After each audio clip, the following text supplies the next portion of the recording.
Hello everyone, मैं हूं नीलू और स्वागत है आप सभी का फ्यूके एजुकेशन ऑनलाइन क्लास में। फ्यूके एजुकेशन आप सभी के लिए लाया है बायोलॉजी की मास्टर क्लासेस, जिसमें कि आपको बहुत ही कम टाइम में हम आपका सिलेबस कंप्लीट करने की कोशिश करेंगे, जिससे आप एग्जाम में अच्छे नंबर को प्राप्त कर पाए। तो आज की इस क्लास में हम बायोलॉजी का चैप्टर 13 बायोडाइवर्सिटी एंड कंजर्वेशन आपके साथ में डिस्कस करेंगे। इससे पहले की वीडियो में हम वेरी शॉर्ट और ऑब्जेक्टिव टाइप क्वेश्चन कवर कर चुके। तो चलिए हम शुरू करते हैं हमारी इस क्लास का चैप्टर 13 का क्वेश्चन नंबर 1।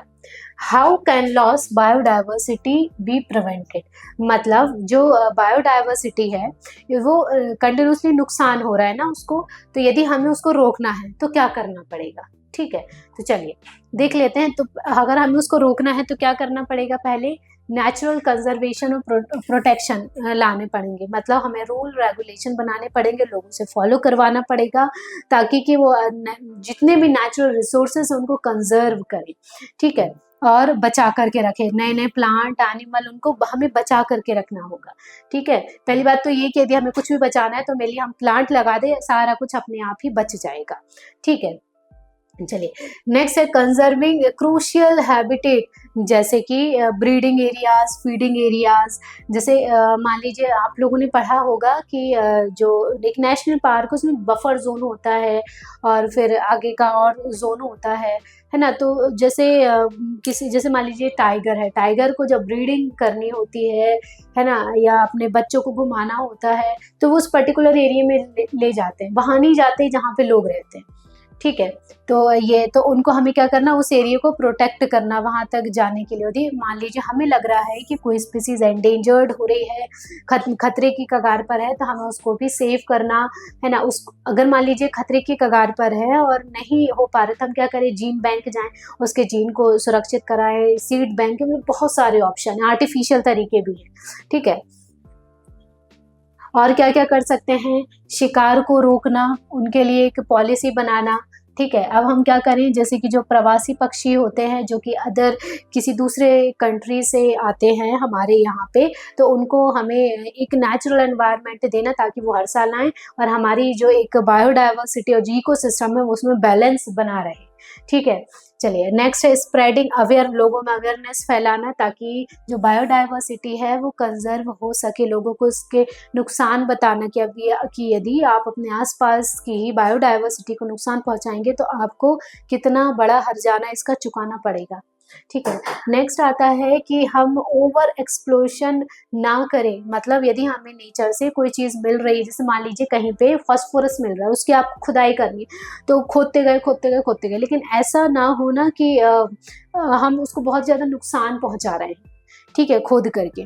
तो ये कुछ तरीके हैं जिनसे कि आप इनमें कुछ और भी ऐड कर सकते हैं। चलिए नेक्स्ट क्वेश्चन है हमारा। पाउलो एनरिच जो है एक साइंटिस्ट थे, उन्होंने ये बताया कि जो बायोडाइवर्सिटी मतलब जो हमारा इकोसिस्टम है उसकी स्टेबिलिटी और डाइवर्सिटी दोनों के बीच में एक रिलेशन आपको समझाना है। ठीक है, तो रिलेशन समझाने के लिए देखिए इसमें क्या है, इकोसिस्टम 1 इकोसिस्टम 2। ठीक है, पहले तो इकोसिस्टम में, इकोसिस्टम मतलब पारिस्थितिकी तंत्र, हमारे आसपास जो एनिमल जो कि एक दूसरे से रिलेट होते हैं उसको बोला जाता है। देखिए ये पौधा है, इस पौधे को ये जिराफ खाएगा, इस जिराफ को ये शेर खा लेगा। ठीक है, अच्छा तो इसमें क्या होगा, ये तो एक इकोसिस्टम हो गया जो कि स्टेबल है, नेचुरल ऐसा होता है। लेकिन यदि मान लीजिए इसकी जैसे ये हो गया हमारा प्राइमरी कंज्यूमर, ये हो गया हमारा सेकेंडरी और ये हो गया हमारा ये हो गया हमारा प्रोड्यूसर।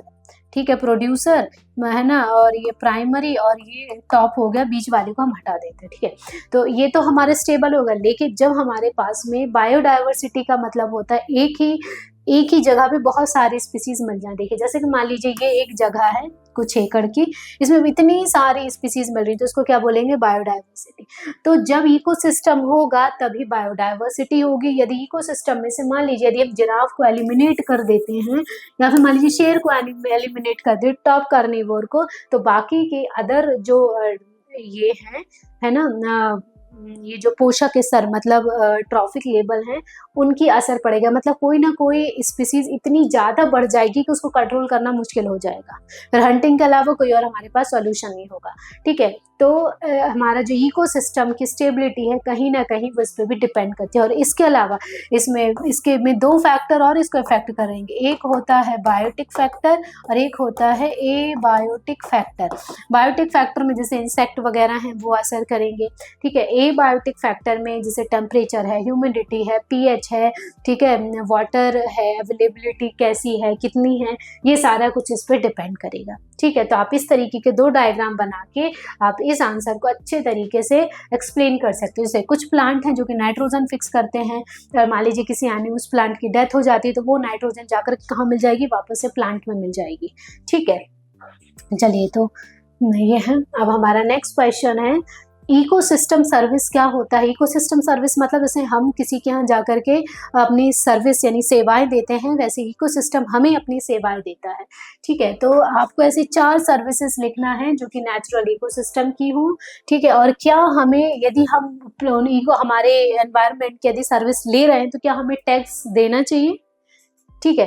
तो पहले तो हम पहला क्वेश्चन सॉल्व कर लेते हैं, हाँ ठीक है, कि 4 सेवाएं कौन कौन सी है, ठीक है। तो हमारी कुछ सेवाएं हैं जो कि हमारे इकोसिस्टम हमें देता है। पहला, 4 की जगह बहुत सारे लिख दिए जो आपको याद रहते हैं, ठीक है। पानी देता है, एयर प्यूरिफाई करके देता है, ठीक है। ड्रॉट फ्लड इनसे हमें बचाता है, न्यूट्रिएंट्स वापस से रिसाइकल हो जाते हैं, सॉइल की फर्टिलिटी को बढ़ाता है, ठीक है।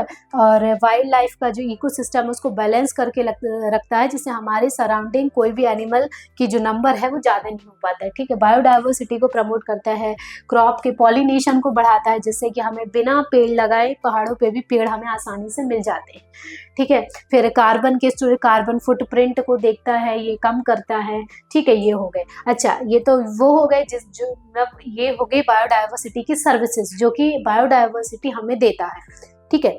लेकिन अब क्या हमें इनसे चार्जेस लेना चाहिए?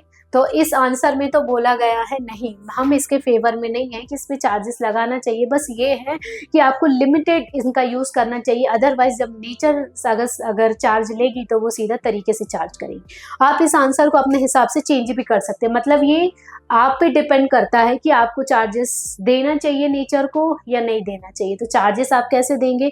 ज़्यादा से ज़्यादा प्लांट लगा करके, और यदि गवर्नमेंट चार्ज लेगी तो कैसे लेगी? पैसों टैक्स लगा करके चार्ज लेगी। तो ये आपके ऊपर है, आपको इस आंसर को कैसे लिखना है, ठीक है। चलिए, हमारा नेक्स्ट क्वेश्चन है, जो बायोडाइवर्सिटी है, ठीक है, इक्वेटर पे बहुत ज्यादा होती है, लेकिन जैसे जैसे हम इक्वेटर से दूर जाते जाते हैं धीरे धीरे कम होती जाती है। तो ऐसा क्यों होता है? देखिए, ये है इक्वेटर, यहाँ पे इंडिया भी आता है, इंडिया में थोड़ा सा ऊपर आता है इंडिया, ठीक है। इक्वेटर है, यहाँ पे ह्यूमिडिटी बहुत ज़्यादा है ना, और टेम्परेचर भी नॉर्मल है 37 से 40 के बीच में। बारिश भी बहुत अच्छा है, पानी की कमी नहीं है, छाए पेड़, हर तरीके के पेड़ हैं, ग्रासलैंड है, जानवर भी बहुत सारे हैं, इसलिए यहाँ पर इकोसिस्टम बहुत ही स्टेबल है अभी तक।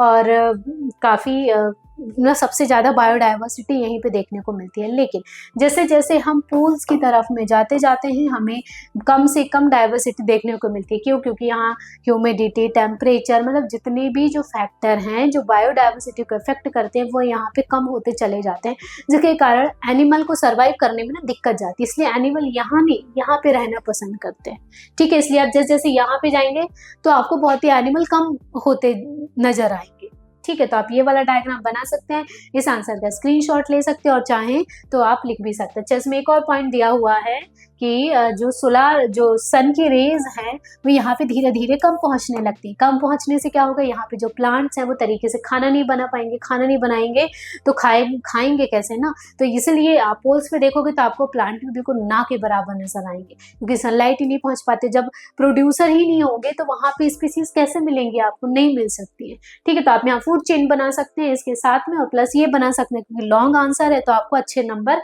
यहाँ पे मिल जाएंगे। हमारा लास्ट क्वेश्चन है, रिवर पॉपर हाइपोथेसिस क्या है, जो कि पाउल एनरिच ने दी थी। उन्होंने ये बताया कि देखिए, ये एक एरोप्लेन है, ठीक है।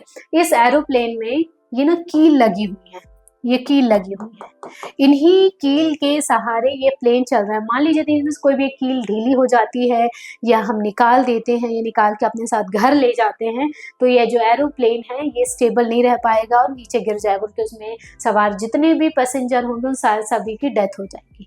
तो इसमें कहने का मतलब ये था कि जो कील है ना, ये स्पीसीज है। क्या है? स्पीसीज है। ठीक है, अब इन स्पीसीज ने मिल करके एक एरोप्लेन बनाया, मतलब एक बायोडाइवर्सिटी, एक इकोसिस्टम बनाया। यदि इस कील को हम निकल जाए, हम घर ले जाएं, इसका मतलब हम इनको शिकार कर ले। शिकार कर ले तो क्या हो जाएंगे, कील जो है धीरे धीरे कम हो जाएंगे, और जैसे ही कम होंगी तो जो बायोडाइवर्सिटी वो धीरे धीरे करके खत्म होने लगेगी। ठीक है, तो आप यहाँ पे प्लेन का और कुछ कील का एग्जाम्पल दे सकते हैं, आपको बहुत अच्छे नंबर मिल जाए। ठीक है, तो ये थे, है ना, ये हो गया। तो ये है, देखिए ये प्लेन है ना, और ये उल्टा चल रहा है क्योंकि हम लॉस में जा रहे हैं। जितना हम निकालते जाएंगे उतना इकोसिस्टम जो फंक्शन सही तरीके से नहीं करेगा। ठीक है, ये है। तो ये थे हमारे कुछ लॉन्ग टाइप क्वेश्चन के आंसर, जो कि केवल आपको लग रहा है थ्योरी है, लेकिन मैंने डायग्राम का तरीका भी बताया कि आप किस तरीके के डायग्राम बना सकते हैं ताकि आपको एग्जाम में अच्छे मार्क्स मिल सके। यदि फिर भी आपको कोई डाउट होता है तो आप हमें नीचे कमेंट सेक्शन में बता सकते हैं, और इसके पहले की और बाद की वीडियो देखने के लिए आप हमारे चैनल को लाइक और सब्सक्राइब कर सकते हैं। Thank you.